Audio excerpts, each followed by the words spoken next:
the Opium Wars. One might miss this sign as not connected to the current events in the world, but as a pattern of crime it is unmistakable. Two major effects are a creation of mass markets and the generation of enormous, in fact, unprecedented cash flows. The existence of a monopoly, like the opium trade, results in the concentrated accumulation of vast pools of wealth. The accumulations of wealth created by a succession of historic drug trades have been among the primary foundations of global capitalism and the modern nation-state itself. Indeed, it may be argued that the entire rise of the West from 1500 to 1900 depended on a series of drug trades. Underlying all of this, opium rearranged the domestic economies and pushed them down the path of mass consumption, which together with mass production typified the modern economic order. Before there was oil, there was opium. In the 1800s, the Manchu dynasty was trying to stop the growing importation of opium through Turkey and British India by Britain and the United States. Opium smuggling was destroying the Chinese economy and was destroying China's favorable balance of trade, and there was an estimated 2 million Chinese opium addicts.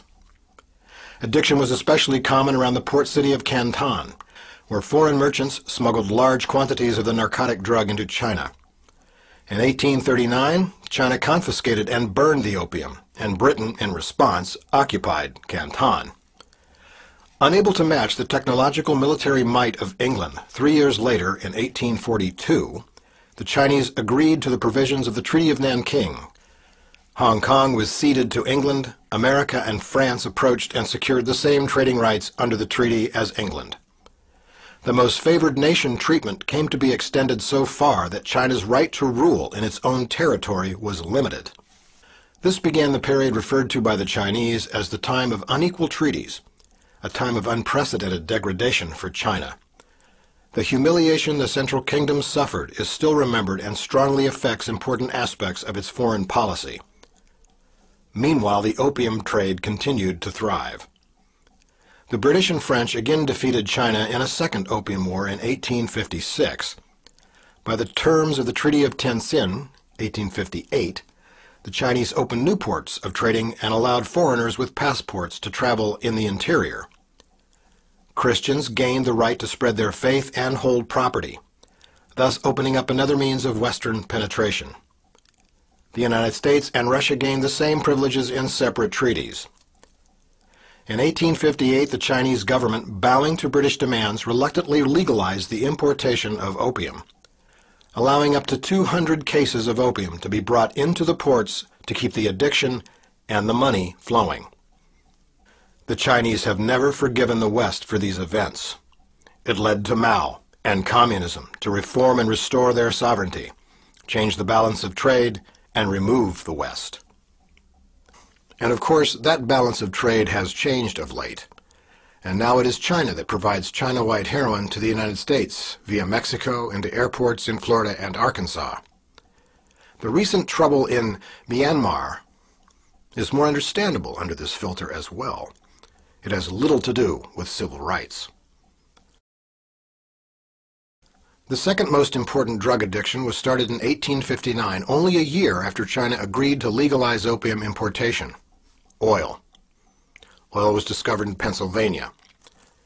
The discovery of new U.S. oil fields had peaked in the 1930s, and exploration in the Middle East identified huge pools in Saudi Arabia to Iran. The production of crude oil in the contiguous 48 states peaked in 1970, and major development moved to the Middle East with partnerships with Arab states. Our current elected leaders were all involved in oil before they were in the executive branch, and have remained closely tied to oil during their terms. Karzai, the president of Afghanistan, worked for Unocal. Bush, well, several failed oil companies the Kuwaitis bailed him out of. Rice worked for Chevron. Condoleezza even has a supertanker named after her. And of course, Dick Cheney, who received a $34 million going-away present from his last job at Halliburton. The year 2000 very likely will stand historically as the year of greatest oil production at its lowest price, $24 per barrel. And the Middle East holds the largest portion of the last reserves. Opium and oil are the two commodities of value in the trade of powerful nations for wealth building by the elite families controlling the Federal Reserve and international banking, regardless of their philosophical leanings. When a third party interrupts this stream of wealth, war is always the result. The enemy of our enemy is our friend. The World Trade Center was the epicenter of Western banking and global commerce, with its foot deeply seated in the Western corporate plunder of world resources. Not commonly known is that the land in New York where the UN was built is owned by the Rockefellers. And the land where the World Trade Center sat is still owned by the Rockefellers. The nicknames for the Twin Towers when they were erected were Nelson and David. And then came the attacks in New York on 9/11. And unlike opium, oil is not a renewable resource, but both sources are co-located in a third-party region, and perhaps why their countries are called third world countries. The French-American Foundation, with its charter members Hillary and Bill Clinton and their association with organized crime centered in Canada, the Chinese banking and Chinese heroin brought into Arkansas, along with Maurice Strong, who is living in China to avoid prosecution for his part in the oil for food scam in Iraq, and Al Gore pushing carbon taxes for his investment fund Generation Investments, are working hard to enact their next move. The World Federalist Association, or WFA, is one of the largest organizations that openly promote world governance. Periodically, the WFA extends a Global Governance Award to a prominent individual pushing for the same goal. Former CBS anchorman Walter Cronkite was among the recipients of the WFA award. Thank you very much. Today we must develop federal structures on a global level to deal with world problems. We need a system of enforceable world law, a democratic federal world government. In a closed-circuit hookup, Hillary Clinton congratulated Cronkite. For decades you've told us the way it is. But tonight, we honor you for fighting for the way it could be. And I've really been impressed by how serious people are, because we all need to be part of the discussion if we're all going to be part of the solution. I don't want people who already agree with me.